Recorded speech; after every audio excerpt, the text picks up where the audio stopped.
Hi, welcome to the parallel universe. We know that mass of an object is constant at everywhere, but weight of an object varies at different places, as the acceleration due to gravity is a variable quantity. The acceleration due to gravity is maximum on the surface of the Earth. However, it falls with increase in height and depth. In this video we will discuss about the variation of acceleration due to gravity with depth.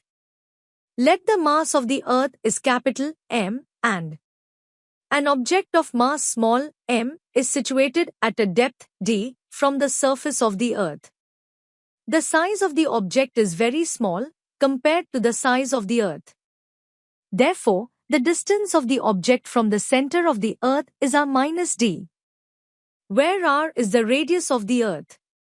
We know that density is mass per unit volume.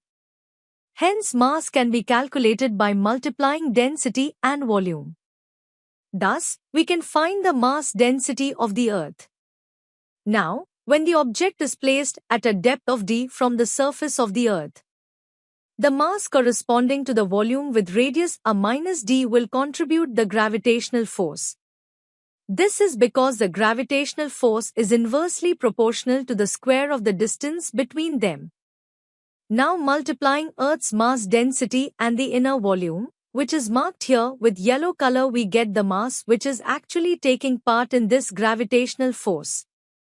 After simple calculation and simplification, we will get the required relation that shows a linear decrease of acceleration due to gravity with the depth. Hope you find this video helpful. Please like, share and subscribe to my channel for more such contents.